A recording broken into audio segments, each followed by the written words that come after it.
Hello friends, today we are going to study the new topic of capital structure. This is the title of this topic. What is it? Capital structure. It means that we have to study the structure of capital of the company. How company is going to create its capital, okay, and such type of a methods, such type of the sources you will understand with the help of the structure of capital. It means that with the help of the capital structure also you will understand how the nature of capital of that particular company is, how the company is going to create its funds for running the business. Okay, it means that we have to study the capital structure of organization. Try to understand. Now we have to understand the meaning. What do you mean by capital structure? The capital, what is the exact meaning of capital structure? The amount of capital employed in the business. Try to understand. The amount of capital employed in the business comes from owners. That amount comes from owners' funds and long-term debts. Okay. The sum total of debt and equity. Try to understand. The sum total of debt and equity is known as fixed capital. It means that what do you mean by fixed capital? The sum total of debt and equity is known as a fixed capital. Try to understand. Then another thing we have to understand, the proportion in which, try to understand, the proportion in which the fixed capital is procured from various long-term sources is called the capital structure. Okay, the proportion in which the fixed capital is procured from various long-term sources, try to understand, and that is called capital structure. According to the Wessel RH, the term capital structure is frequently used to indicate the long-term sources of funds. It means that capital structure is frequently used for indication of long-term sources of funds employed in the business enterprises. Okay, this is opinion of Wessel RH. Okay, then Collian PH is also going to say capital structure represents permanent financing of the concern. The capital structure means the way in which a company's capital is set up. Okay, it means that in which way company's capital is set up, that is also called capital structure. The term capital structure means the proportion of different types of the securities issued by the concern. Very simple line is there. The term capital structure means the proportion of different types of the securities issued by the concern. Okay. Then Chesterberg is also going to say capital structure of company. Capital structure of a company refers to the composition of its capitalization. Capital structure of a company refers to the composition of its capitalization, and it includes all long-term capitals, which includes, it means that namely you can understand loans, reserves, shares and bonds. All these are included in long-term capital. The combination of debt and equity.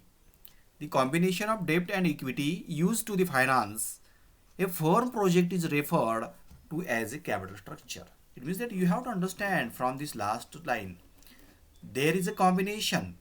Combination of what? Combination of debt and equity used to a finance. The firm project is referred as a capital structure. Try to understand. Now, that capital structure we have to understand. What is the pattern of capital structure? We have to understand. And following chart is also given here for explanation of the pattern of capital structure. Capital structure may be simple or complex. Try to understand. From this chart also you will find there are two rows, there are two types, there are two classes. First simple and second complex. A simple capital structure, try to understand. Simple capital structure includes only equity shares and preference shares. Definitely you will find here. In this simple capital structure, only equity shares and preference shares are included. On the other hand, the complex capital structure includes equity shares, preference shares, debentures, and long-term loans. Try to understand. It means that this nature also you have to understand. This is a complex structure. Okay.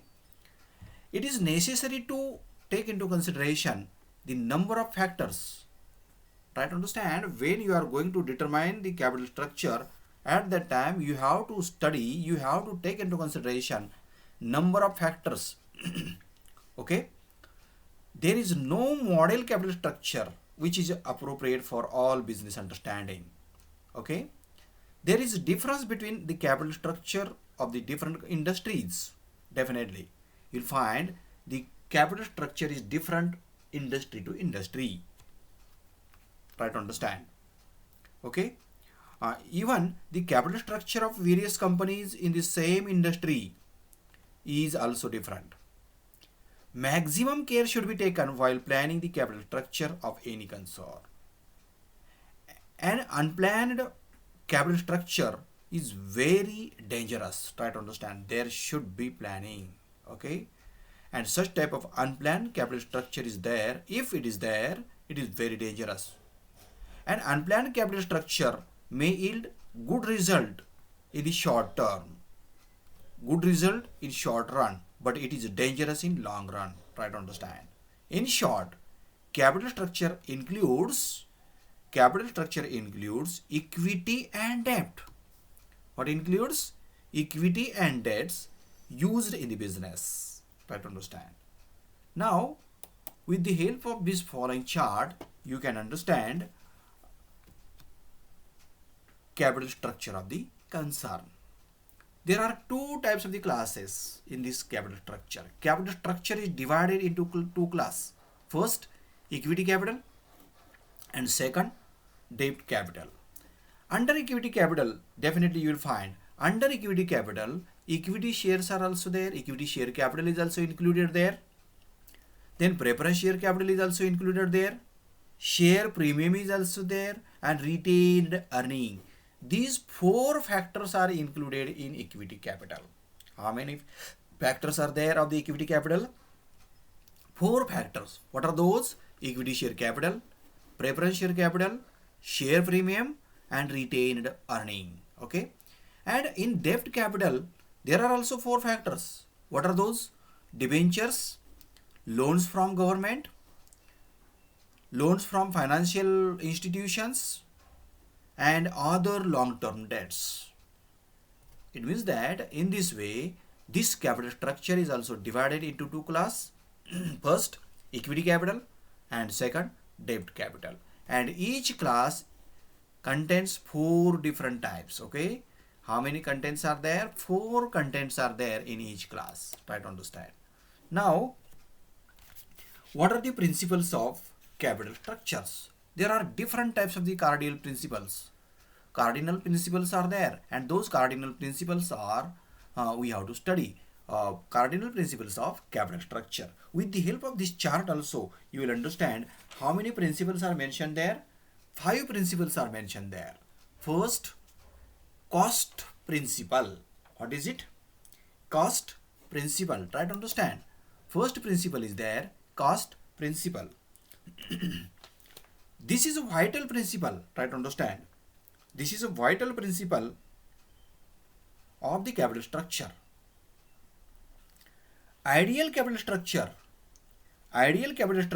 always tends to maximize the cost of financing and the same time to maximize the earning per share. Try to understand. Debt capital is always cheaper than the equity capital. Debt capital is always cheaper than the equity capital due to the different reasons, and those reasons also we have to study. What are the reasons? Those reasons also we have to understand. First reason is there why debt capital is cheaper than the equity capital. First reason is there the cost of debt is limited. Why it is cheaper? The cost of debt is limited and interest on borrowed capital is deductible from income tax purpose. But dividend payable is not a deductible. Dividend payable is not deductible, and this is also the thing we have to understand under this cost principle. Due to the above two reasons, Due to the above two reasons, it is necessary to use debt capital in the financial process for increasing the income of the concern. Which capital is essential there? Debt capital you have to increase. Try to understand. Then another principle also we have to understand, that is a risk principle. What is it? Risk principle. According to the principle, According to this principle, ideal capital structure ideal capital structure should not accept high risk. Debt capital is risky. Debt capital is risky form of capital. Because why it is risky form of capital? Because it involves contractual obligations regarding the payment of interest and repayment of the borrowed funds irrespective of the profit or loss. It means that debt become more risky.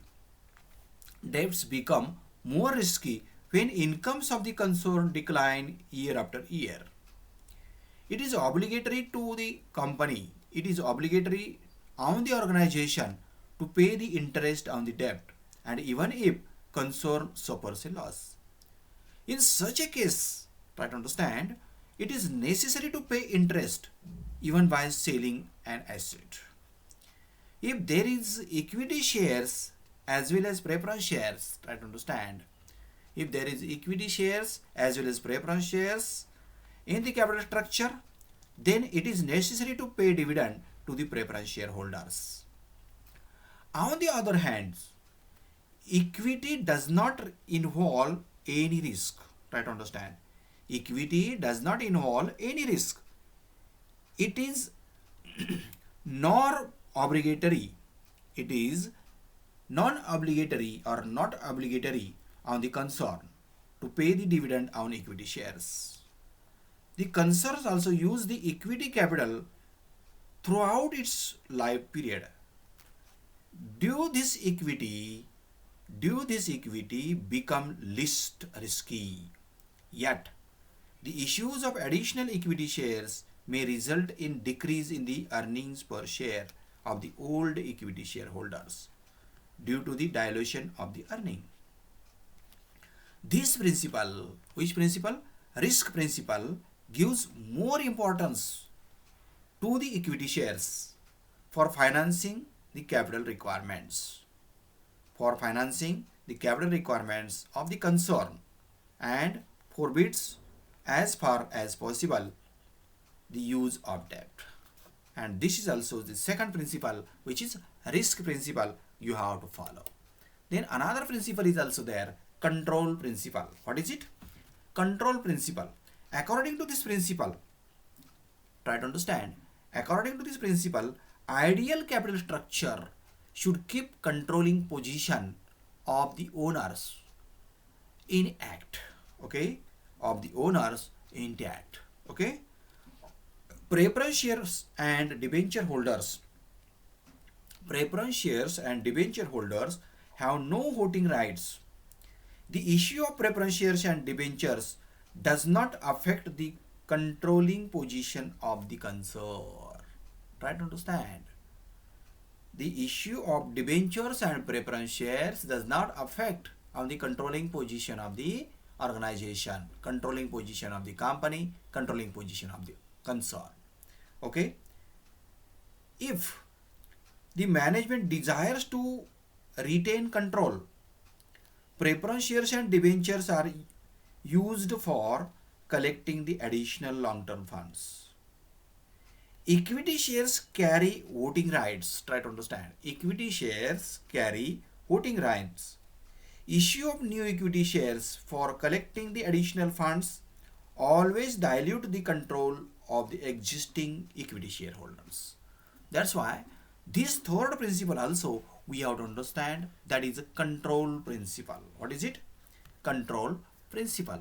Next principle is also there, flexibility principle. What is it?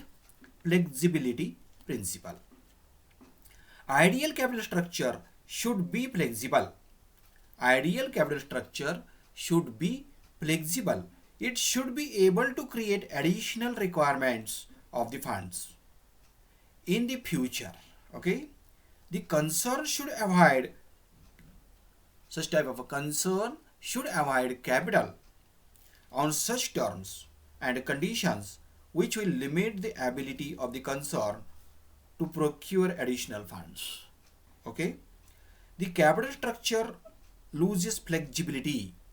The capital structure loses flexibility if it obtain debt capital on the condition, like not to accept further loan capital, not to pay the dividends to the equity shareholders beyond the certain limit, etc.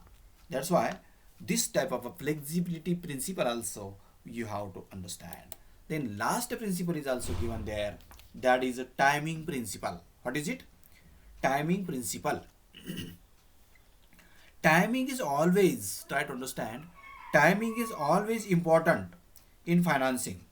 According to this principle, ideal capital structure should be able to collect the available saving from the market without a delay. The demand from the different types, the demand for the different types of the securities of the concern changes according to the business cycle. Try to understand. In times of boom, there is all round business expansion, economic prosperity. In such a situation, investors have strong desire to invest their extra funds. Under such circumstances, it will be easier to collect ample funds by selling equity. Try to understand. But in the period of depression, it will be necessary to depend on the following: attracting the money. Try to understand. And these are the principles we have to understand. With the help of this point, now our today's points are over. If any difficulties are there, you can ask me. Okay, thank you very much.